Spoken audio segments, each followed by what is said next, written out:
Showbiz fanatics, another heartbreaks na pinagdadaanan ngayon ni Miss Catherine Bernardo na talaga namang nag-move sa puso ng maraming mga fans.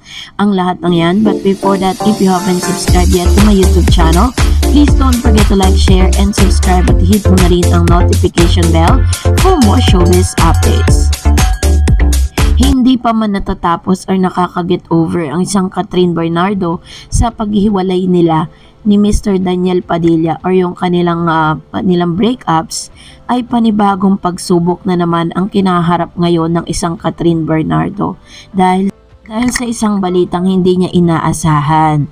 Nakarating po kay Miss Catherine Bernardo ang balitang ito kagabi lamang at talaga namang ito po ay sumabog sa lahat ng social media platform at sa lahat ng sa showbiz industry, kung saan lahat po ng mga nakasama nitong taong ito ay talaga namang nagluluksa dahil sa pagkawala niya.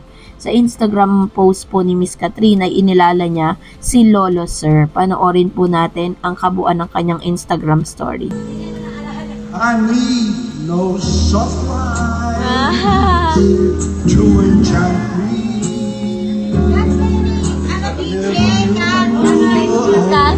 Nasingin pa.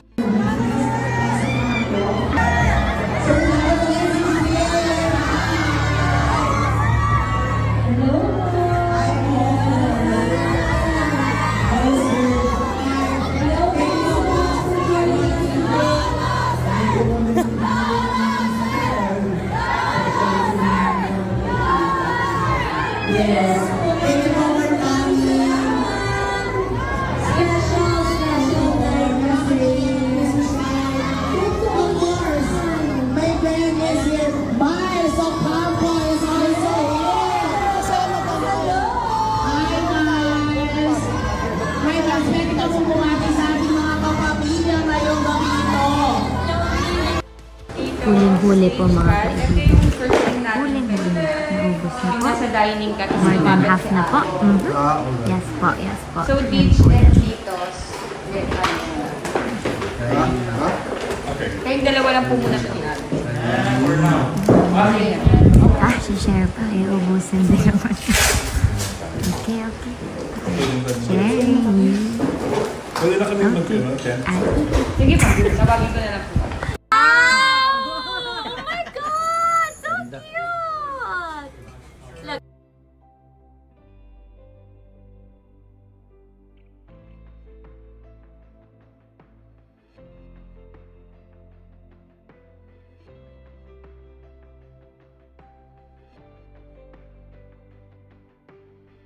Oh no,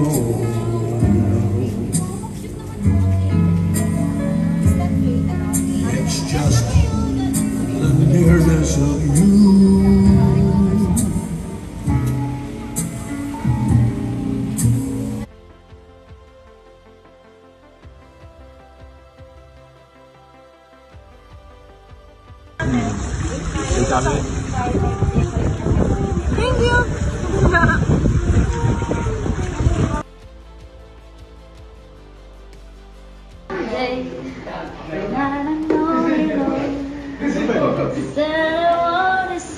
Ayun. Kala natin, kumakain pala siya.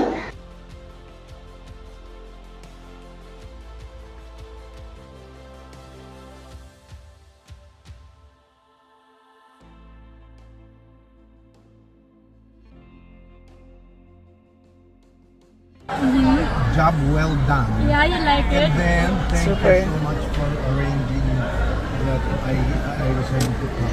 No, thank you for coming. Kala ko. First of all, I love you and I miss you. I love you. And I miss you more. After all this has happened.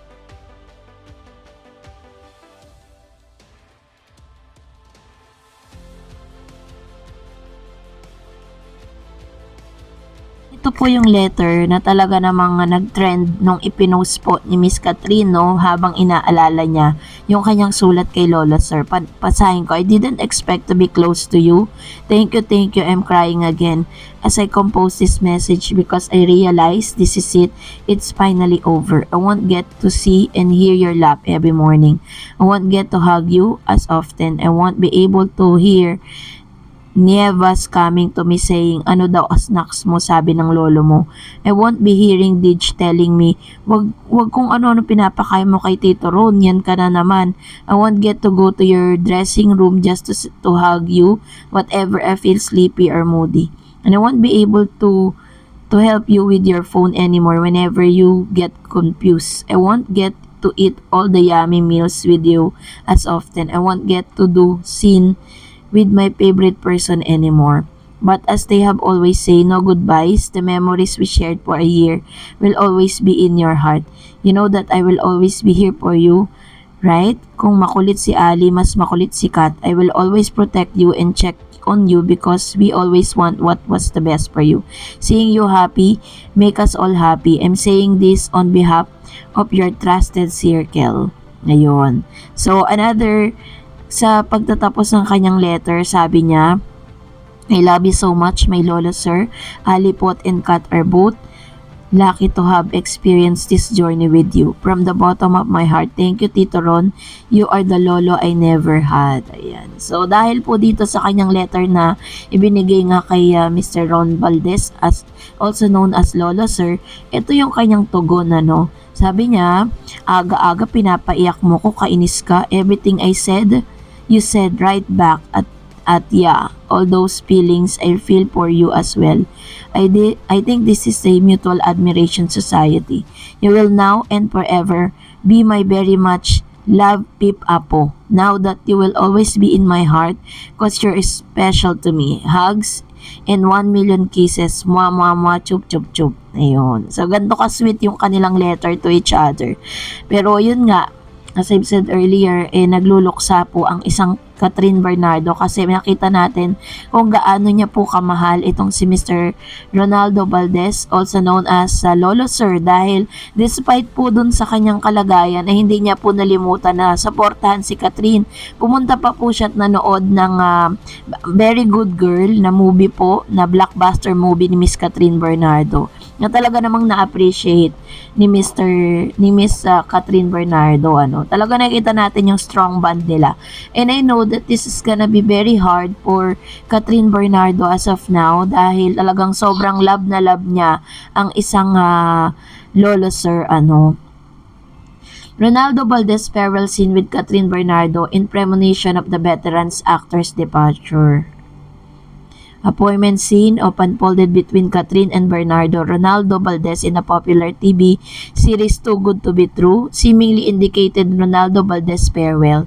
The concept of having premonition before tragedy, something we often hear about. It appears that the actor had premonition before his departure. Last night, the news of the passing of respected actor Ronaldo Valdez dominated headlines, mourning the entire showbiz industry. Despite the sorrow brought by his departure, posts an expression of love from various personalities in the industry, paying tribute to his excellence and dedication as an actor.